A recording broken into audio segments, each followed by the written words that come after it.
When it comes down to public speaking, we all struggle. And you know why? Because our voice collapses under pressure.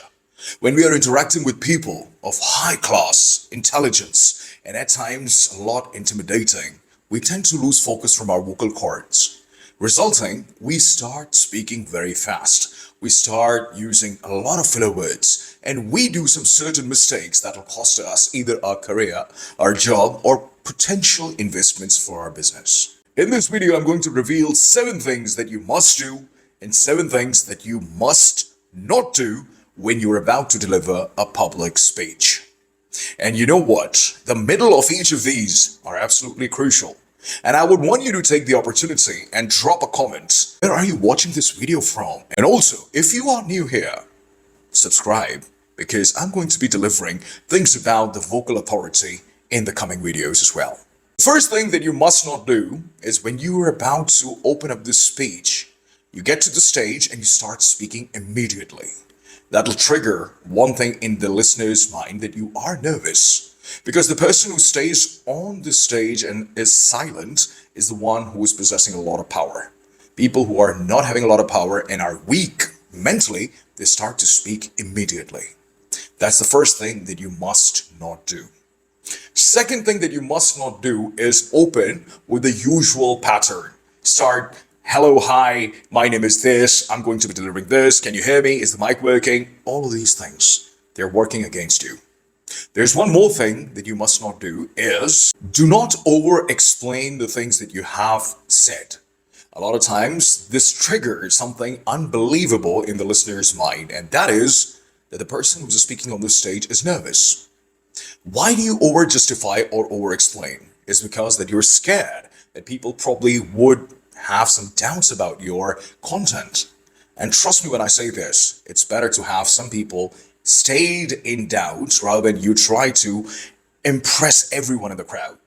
When you try to impress everyone in the crowd, your focus goes inwards, which is not the right thing. When you are about to express the idea that you have in your mind, that is when you start to impress people.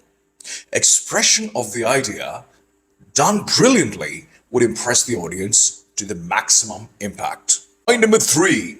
Never ever hide your hands. A lot of times people don't use their hands and it looks very weird. For example, if I'm going to talk like this right now and I'm going to explain you things, but my hands, they are either invisible, or if you're on the stage and you're not moving your hands to the best of their ability, you are going to lose a lot. So it's always better to use your hands because that kind of amplifies the idea. You can even underline the words verbally. You can even highlight by using the vocal tone and complementing them with the hand gesture. Number 4, do not rush when you are unsure. Why am I saying this? Because psychologically, when you are under pressure, you try to rush in. When you rush, there's going to be a mechanical failure. Your mouth will try to chase the thoughts that you have in your head. That'll create what? That'll create a lot of filler words. That'll create a lot of cushion words. That'll make you speak fast, and the resonance of the voice would be lost. So be very mindful. If you're nervous inside, you don't have to reveal it. And the only way you're revealing it is by speaking very fast when you are being unsure. There's another thing. When you are unsure, your pitch of the voice raises. It goes to the next level. So if I'm not unsure about something, I'm going to talk like this and my voice is like squeaky and it's all over the place. So be very careful when you're interacting and when you are about to deliver the talk. If you are nervous, do not raise the pitch of your voice because that'll signal the people that yes, you are scared now. On the flip side of it, when you are speaking in the downward tone, that shows authority. 5. Do not try and fill all the silence. No. As I said before, I'm going to tell this to you again. People who are staying silent on the stage, they are the real people with a lot of power. The person who's standing on the stage and is silent depicts the highest level of power.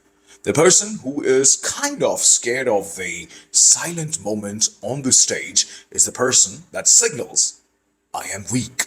That's why people who are in connection or who are interacting with each other, they try to fill in the silent moments that signals the other people that you are trying to cover something up, which in a lot of times it is about your weakness.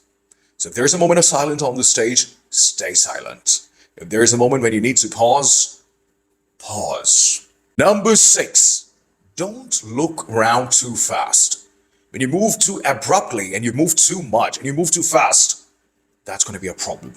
The best way to do is to do a triangle technique. So sometimes you look on the left, then you look towards the right, then you look towards the center.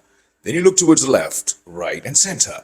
Through this way, you are focusing on everyone who's in the crowd. You're also focusing another thing that shows power and authority.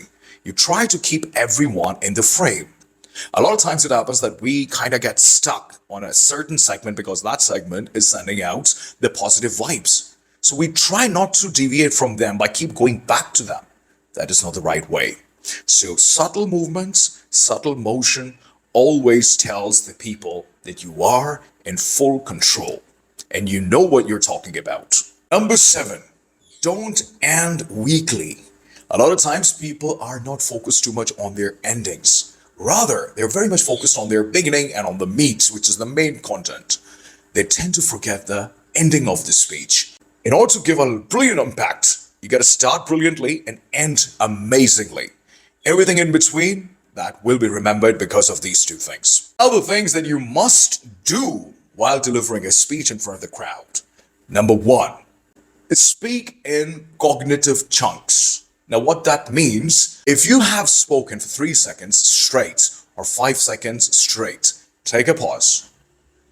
When you pause, that gives 2 signals to the people who are sitting in the audience. 1, you're giving them respect by staying silent. 2, you are giving them time for what you have just described them. They will be able to absorb it. If you try to do it too fast, that triggers the negative signal in the mind of the people that you're trying to manipulate something. You're trying to portray to be someone else, which you're not. And the worst of all, they would say, nah, this person is not of the real substance. Too much fast speaking would have dire impacts on your vocals. You will eventually end up losing the vocal charisma that you have developed by taking proper trainings and coaching. So first, speak in cognitive chunks. 3 seconds, 5 seconds, pause. 3 seconds, 5 seconds, pause. Remember that. Number 2, thing that you must do. Always start at a slower pace. The first 10 seconds of your speech must be 40% slow comparing to the other speech parts. Why am I saying this? It's because when you speak slow, your diaphragm gets activated, so your voice has a lot of substance and a lot of resonance. Through that way, you'll be able to engage a lot of audience rather than you go on the stage and you start speaking at the same pace. Try this one and tell me in the comments, what do you think? Point number 3, the power gaze triangle. As I said in the must not do point, that do not move too fast. In this situation, you got to create that triangle. Look this way and look this way and then look at the center. Through this way, you will keep on capturing the attention of the entire crowd. Otherwise, you'll get stuck at one point or at one person, worst one of all. And the other people that are sitting in the audience would feel left out. You wouldn't want to do this. Through this way, when you are creating that triangle, you're giving out a signal. You're the one in power and they should listen to you. Point number 4, drop your shoulders. Because what happens when you are tensed, your shoulder tends to move up. You try and breathe from your chest, which is called the shallow breathing. When you are breathing and your shoulders are moving up and down like this, that triggers the nervous system in a negative way because now you are portraying that you are being nervous. In reality, even if you are nervous in the inside, you don't have to show it to the people that are sitting in the audience. So try and reduce and bring the shoulders down, relax yourself. This would deepen your tone of voice, brings resonance in your voice, and one thing which I'm very much fond of is bring that juicy element in your voice so people would want to listen to you more and more. Point number 5, the curiosity triggering opening.